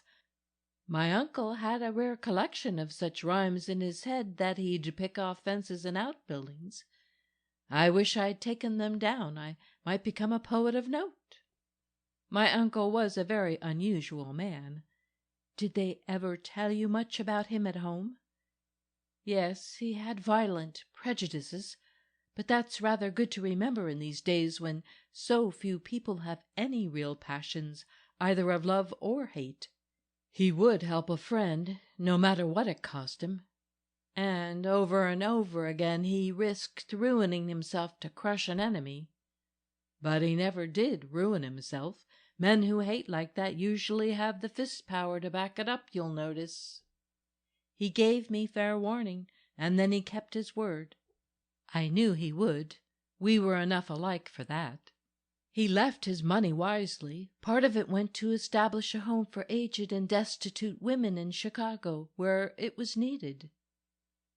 While we were talking about this institution and some of the refugees it sheltered, Myra said suddenly, "I wonder if you know about a clause concerning me in that foundation. It states that at any time the founder's niece, Myra Driscoll Henshawe, is to be received into the institution, kept without charge, and paid an allowance of $10 a week for pocket money until the time of her death. How like the old Satan that was! Be sure when he dictated that provision to his lawyer, he thought to himself, 'She'd roll herself into the river first, the Brock.' And then he probably thought better of me and maybe died with some decent feeling for me in his heart. We were very proud of each other, and if he'd lived till now, I'd go back to him and ask his pardon, because I know what it is to be old and lonely and disappointed. Yes, and because as we grow old we become more and more the stuff our forebears put into us. I can feel his savagery strengthen in me. We think we are so individual and so misunderstood when we are young, but the nature our strain of blood carries is inside there, waiting like our skeleton. It had grown quite dusk while we talked. When I rose and turned on one of the shrouded lights, Mrs. Henshawe looked up at me and smiled drolly. "We've had a fine afternoon," and Biddy, forgetting her ails, "How the great poets do shine on, Nellie! Into all the dark corners of the world they have no night." They shone for her, certainly. Miss Sterling, a nice young person from the library, as Myra called her, ran in occasionally with new books, but Myra's eyes tired quickly, and she used to shut a new book and lie back and repeat the old ones she knew by heart, the long declamations from Richard II or King John. As I passed her door, I would hear her murmuring, at the very bottom of her rich Irish voice, "Old John of Gaunt, time-honoured Lancaster." Part 2, Section 4. One afternoon when I got home from school, I found a note from Mrs. Henshawe under my door and went to her at once. She greeted me and kissed me with unusual gravity. "Nellie, dear, will you do a very special favor for me tomorrow? It is the 15th of April, the anniversary of Madame Modjeska's death." She gave me a key and asked me to open an old trunk in the corner. "Lift the tray, and in the bottom at one end you will find an old pair of long kid gloves tied up like sacks. Please give them to me." I burrowed down under old evening wraps and dinner dresses and came upon the gloves, yellow with age and tied at both ends with corset lacings. They contained something heavy that jingled. Myra was watching my face and chuckled. Is she thinking they are my wedding gloves, piously preserved? No, my dear, I went before a justice of the peace and married without gloves, so to speak. Untying the string, she shook out a little rain of $10 and $20 gold pieces. "All old Irish women hide away a bit of money." She took up a coin and gave it to me. "Will you go to St. Joseph's Church and inquire for Father Fay? Tell him you are from me, and ask him to celebrate a mass tomorrow for the repose of the soul of Helena Modjeska, Countess Bozenta Klapowska. He will remember. Last year I hobbled there myself." "You are surprised, Nellie." "Yes, I broke with the church when I broke with everything else and ran away with a German freethinker. But I believe in holy words and holy rites all the same. It is a solace to me to know that tomorrow a mass will be said here in heathendom for the spirit of that noble artist, that beautiful and gracious woman." When I put the gold back into the trunk and started making the tea, she said, "Oswald, of course, doesn't know the extent of my resources. We've often needed $100 or two so bitter bad he wouldn't understand. But that is the money I keep for unearthly purposes. The needs of this world don't touch it." As I was leaving, she called me back. "Oh, Nellie, can't we go to Gloucester's Cliff on Saturday if it's fine? I do long to." We went again and again. Nothing else seemed to give her so much pleasure. But the third time I stopped for her, she declared she was not equal to it.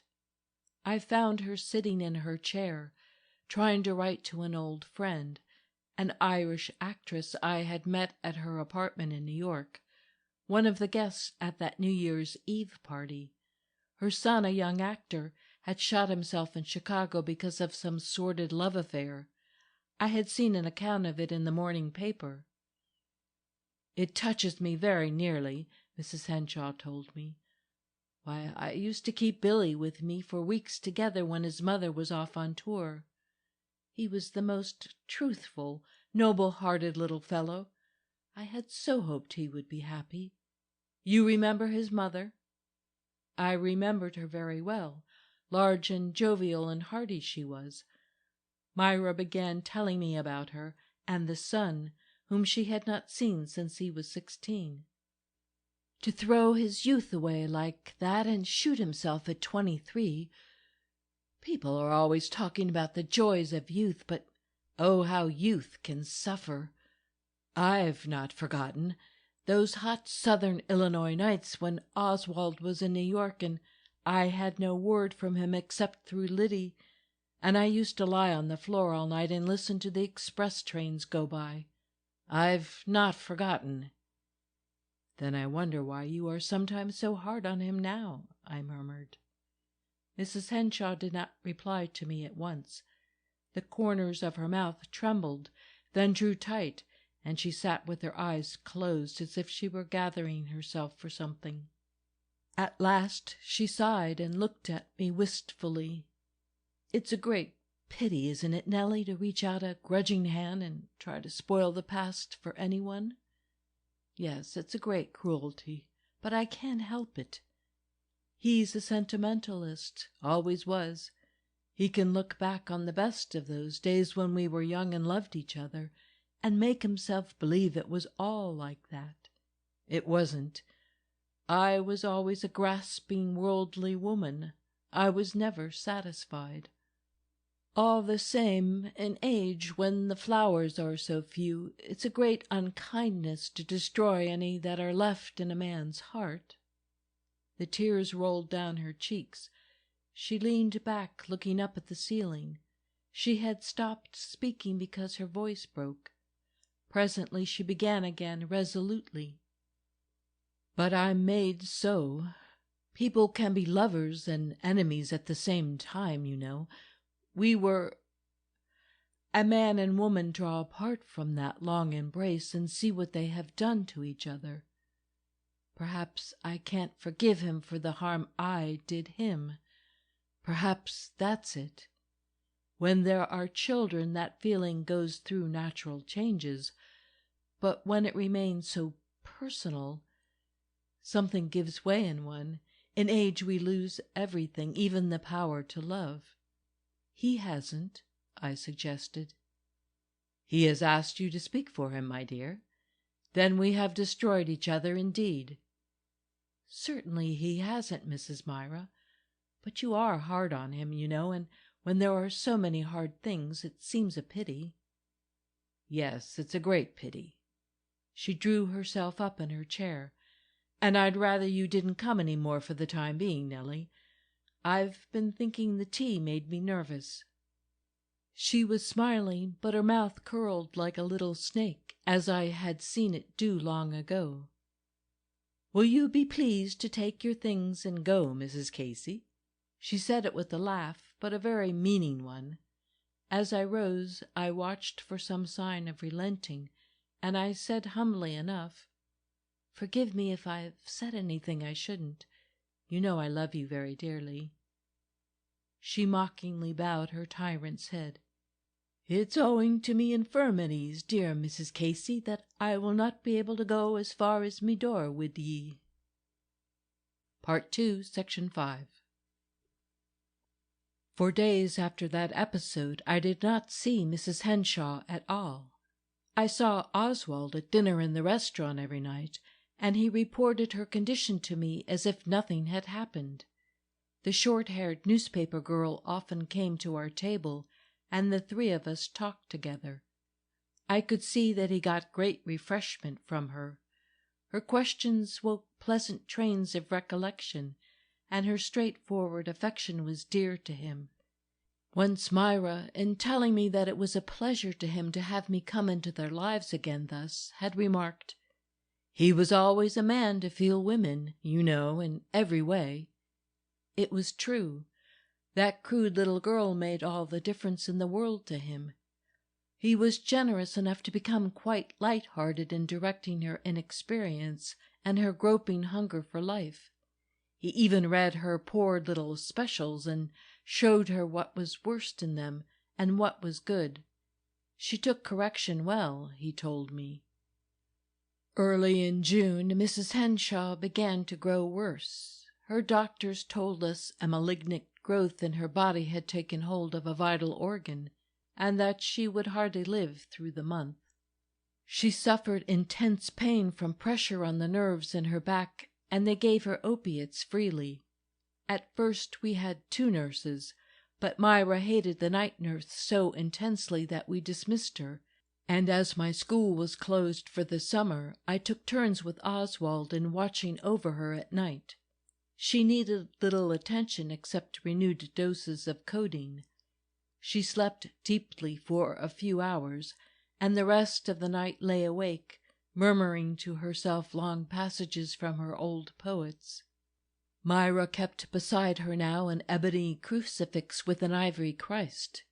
It used to hang on the wall, and I had supposed she carried it about because some friend had given it to her.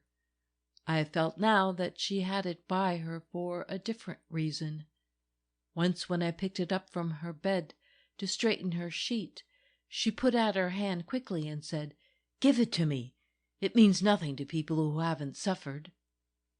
She talked very little after this last stage of her illness began. She no longer complained or lamented, but toward Oswald her manner became strange and dark. She had certain illusions.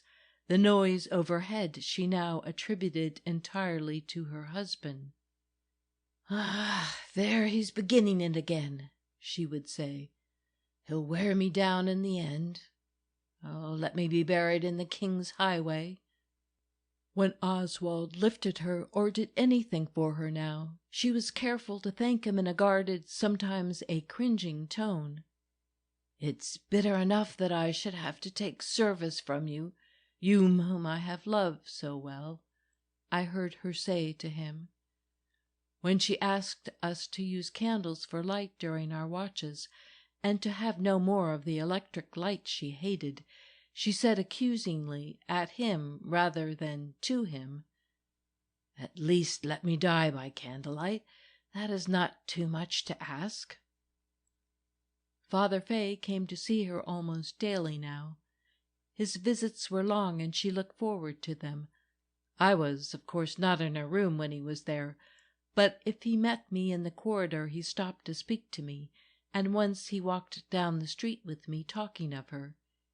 He was a young man with a fresh face and pleasant eyes, and he was deeply interested in Myra.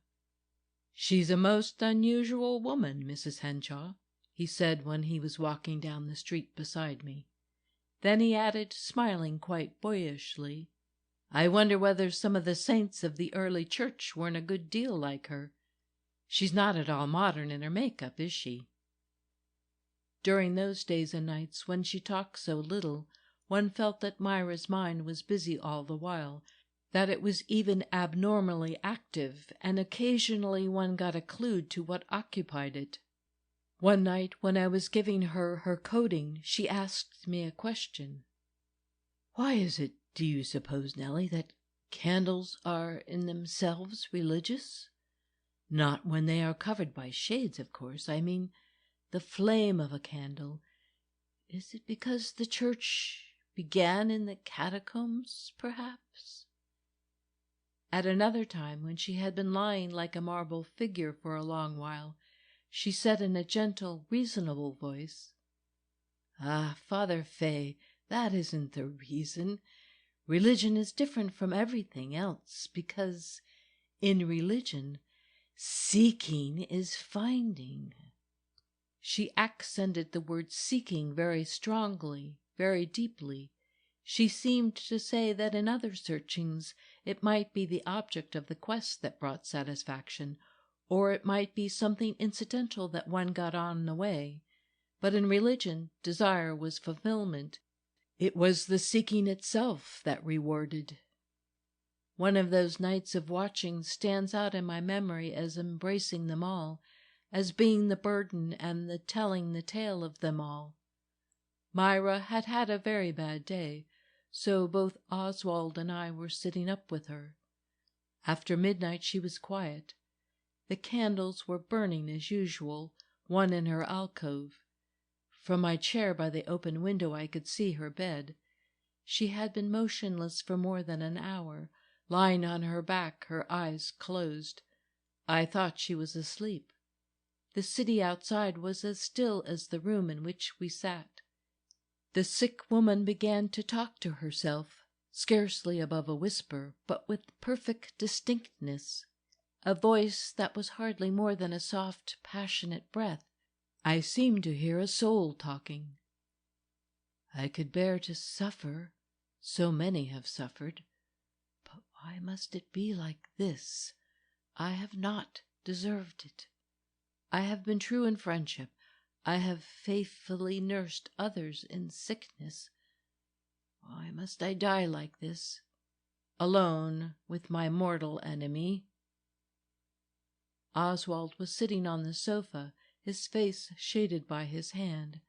I looked at him in affright, but he did not move or shudder. I felt my hands grow cold, and my forehead grow moist with dread. I had never heard a human voice utter such a terrible judgment upon all one hopes for. As I sat on through the night, after Oswald had gone to catch a few hours of sleep, I grew calmer. I began to understand a little what she meant, to sense how it was with her. Violent natures like hers sometimes turn against themselves and all their idolatries. Part 2, Section 6. On the following day, Mrs. Henshawe asked to be given the sacrament.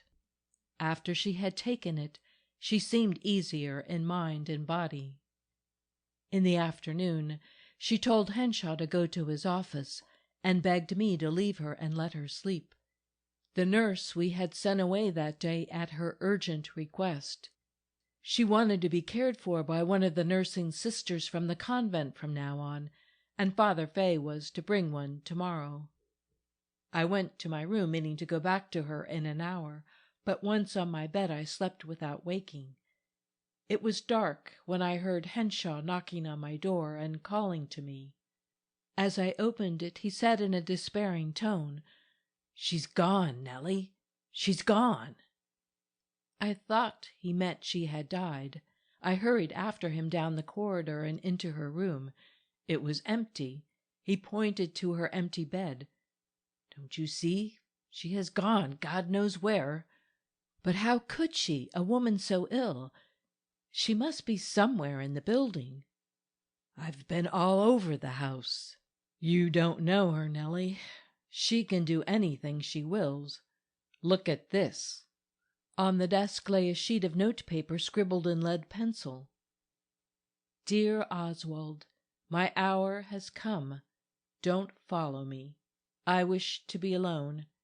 Nellie knows where there is money for masses." That was all. There was no signature. We hurried to the police station. The chief sent a messenger out to the men on the beat to warn them to be on the watch for a distraught woman who had wandered out in delirium. Then we went to Father Fay. "The church has been on her mind for a long while," said Henshawe. "It is one of her delusions that I separated her from the church. I never meant to."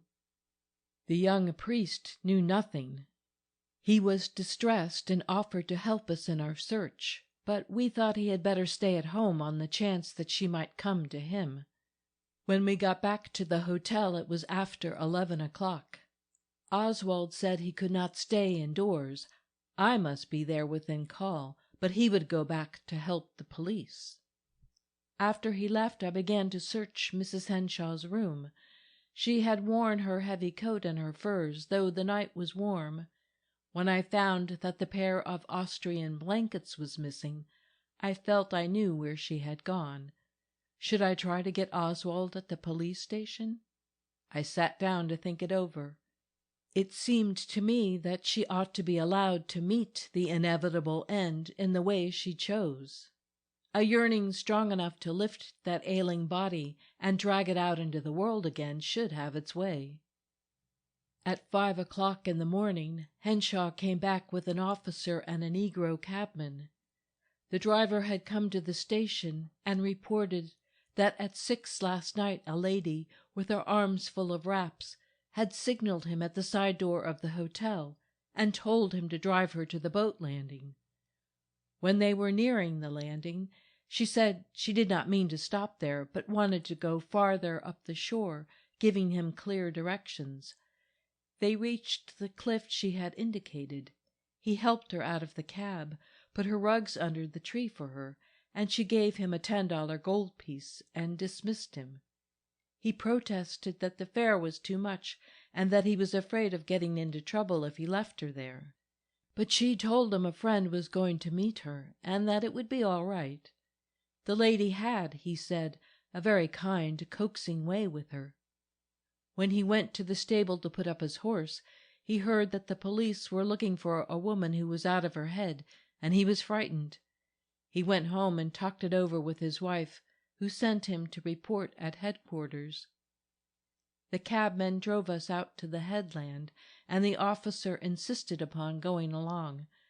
We found her wrapped in her blankets, leaning against the cedar trunk, facing the sea. Her head had fallen forward. The ebony crucifix was in her hands. She must have died peacefully and painlessly. There was every reason to believe she had lived to see the dawn. While we watched beside her, waiting for the undertaker and Father Fay to come, I told Oswald what she had said to me about longing to behold the morning break over the sea, and it comforted him. Part 2, Section 7. Although she had returned so ardently to the faith of her childhood, Myra Henshawe never changed the clause in her will, which requested that her body should be cremated and her ashes buried in some lonely and unfrequented place in the mountains or in the sea. After it was all over and her ashes sealed up in a little steel box, Henshawe called me into her room one morning, where he was packing her things, and told me he was going to Alaska. "Oh, not to seek my fortune," he said, smiling. "That is for young men. But the steamship company have a place for me in their office there. I have always wanted to go, and now there is nothing to hold me. This poor little box goes with me. I shall scatter her ashes somewhere in those vast waters. And this I want you to keep for remembrance." He dropped into my hands the necklace of carved amethysts she had worn on the night I first saw her. "And Nellie," he paused before me with his arms folded, standing exactly as he stood behind Modjeska's chair in the moonlight on that New Year's night, standing like a statue or a sentinel, I had said then, not knowing what it was I felt in his attitude. But now I knew it meant indestructible constancy, almost indestructible youth. "Nellie," he said, "I don't want you to remember her as she was here. Remember her as she was when you were with us on Madison Square, when she was herself and we were happy. Yes, happier than it falls to the lot of most mortals to be. After she was stricken, her recollection of those things darkened. Life was hard for her, but it was glorious, too. She had such beautiful friendships. Of course, she was absolutely unreasonable when she was jealous. Her suspicions were sometimes almost fantastic." He smiled and brushed his forehead with the tips of his fingers, as if the memory of her jealousy was pleasant still and perplexing still. "But that was just Molly Driscoll. I'd rather have been clawed by her, as she used to say, than petted by any other woman I've ever known. These last years it seemed to me that I was nursing the mother of the girl who ran away with me. Nothing ever took that girl from me. She was a wild, lovely creature, Nellie. I wish you could have seen her then." Several years after I said goodbye to him, Oswald Henshawe died in Alaska. I have still the string of amethysts, but they are unlucky. If I take them out of their box and wear them, I feel all evening a chill over my heart. Sometimes when I have watched the bright beginning of a love story, when I have seen a common feeling exalted into beauty by imagination, generosity, and the flaming courage of youth, I have heard again that strange complaint breathed by a dying woman into the stillness of night, like a confession of the soul. Why must I die like this, alone, with my mortal enemy? End of Part 2, Section 7. End of My Mortal Enemy by Willa Cather.